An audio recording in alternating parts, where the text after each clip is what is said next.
Hey guys, Rick Stone here from Stoney Acres Gardening. Welcome to my channel. Today we are going to be talking about what we can be planting indoors during the month of March. So it's March 1st when I'm filming this video. It's coming in like a lion this year. We've got a horrendous windstorm happening right now, which is why we're inside instead of outside in the garden. And we're going to have rain and snow all weekend long. So it's still March and it's still psycho weather, but there are a ton of things that you need to be doing to prep for your spring garden during the month of March when it comes to planting seedlings indoors. In fact, you're almost getting a little bit too late on some things. So we're going to kind of go through what you can still be planting, what you should be planting during the month of March so that they're ready to go out at the appropriate times in your garden. That's what we're going to cover today. Now, this video is designed for those of you who have a last frost date that lands somewhere between April 15th and May 15th. Generally, that means you're probably going to land in zones 5, 6, or 7, but I really don't care what your garden zone is. The most important thing when it comes to planting seedlings indoors is your frost date. And so if you don't know what your average last frost date is, look it up. There's a couple of links down in the description of this video that you can go follow to check and look it up there.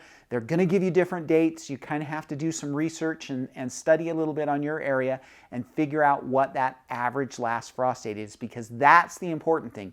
Garden zone really doesn't have anything to do with when we're going to be planting our seedlings. Instead, it's that last frost date in the spring that we are really concerned about. So again, this video is for April 15th to May 15th, in that range. This is what we're going to be planting. And there's a lot of stuff. You can see I already have some seedlings going. These are my cool season crops. So I've got some broccoli, I've got cabbage, I've got cauliflower, we've got some Napa cabbage, some Swiss chard. I even have a couple of tomatoes in here as well. But this is basically all cool season crops that I started a couple of weeks ago. So these are 2 weeks old. It's time to start thinning them out, deciding which ones are going to be the best, and they're ready to plant. Then they'll be ready to plant in about 4 weeks.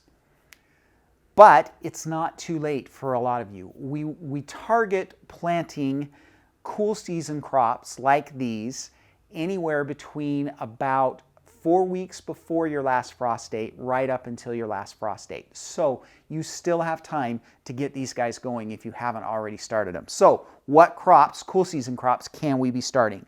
Things like broccoli, cabbage, kohlrabi, cauliflower, kale, collards, arugula, spinach, lettuce, Swiss chard, celery, and even peas.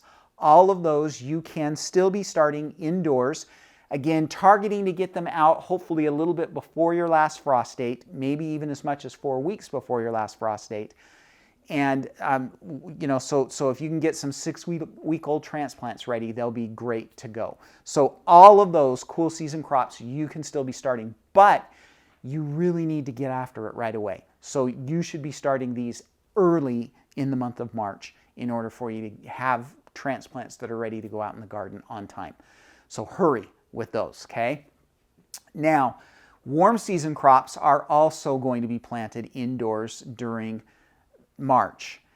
And you've got a little bit more time on those, but it is getting close to time with a lot of those as well, especially for those of you whose last frost date is in mid-April. You really need to get hustling. So with warm season crops, here I'm talking about things like tomatoes, peppers, eggplant, tomatillos, maybe even some beans. Those you want to target about 8 weeks before your last frost date. So for example, my last frost date is about May 15th. I want to be planting indoors about March 15th so that I have them ready to go out in the garden. Now, one thing that I want to give you a little bit of a warning on is your squash family plants. So here we're talking about summer squash, winter squash, cucumbers, and then all of your melons.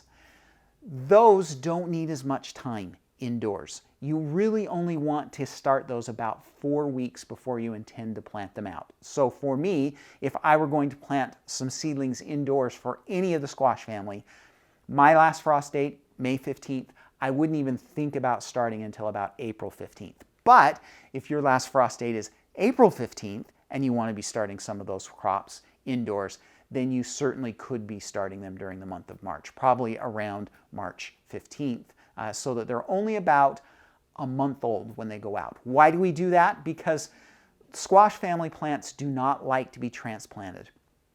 And the bigger the plant, the more transplant shock they will have. And so you actually just want nice, small, maybe 3, 4, 5 leaves at the most on those plants. You don't want really big plants to be transplanted out. So we only go about a month ahead of time with the squash family plants. So just keep that in mind. Now, the other thing that you need to really get busy with is your flowers. And I'm not going to give you the full list because there are literally hundreds of different varieties of flowers that are warm season, meaning they're frost sensitive, that you could be planting during the month of March. Most flowers like at least 8 weeks, a lot of them more like 10 or 12 weeks before you get them planted out. And so it's time early in March for all of us to get those flowers started. So let me give you just a few examples. Things like petunias, marigolds, zinnias, cosmos, impatiens, morning glory, nasturtium, sunflowers, all of those, and then hundreds of other varieties of flowers that are grown from seed and are annuals. You will want to get started as quickly as you can in March because they're going to need that time. So for me, I'm starting all of those types of flowers about March 1st. This weekend is when it's going to be happening for me. So all of those warm season flowers, it's time to get them in. So you can see that there is a ton of fun stuff for us to be doing in the garden, or at least indoors for the garden during the month of March. Just a whole bunch of indoor seed starting for you to do. Now, what about outside? I'm actually going to do a separate video on what we could be planting outside during the month of March because there are things that can go out in the garden outside directly sown during the month of March. I'll get that video up sometime next week, so watch for that, and we'll talk about what we can plant outside as well. Now, before we go, if you would like to learn a little bit more about seed starting, I have a really easy way for you to gain some more knowledge about how to start your seeds indoors, and that is with my free ebook. So we have a 20-plus page free ebook that you can download from our website that teaches you a ton more about how to grow your own seedlings.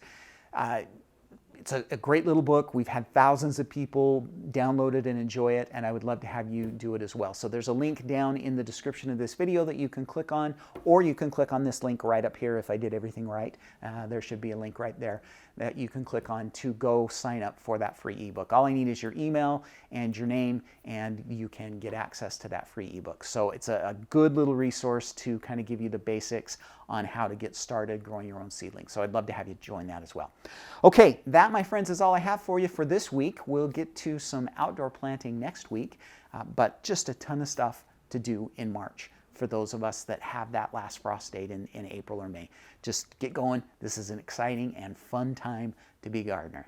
All right, thanks guys. Have a great week. Happy gardening.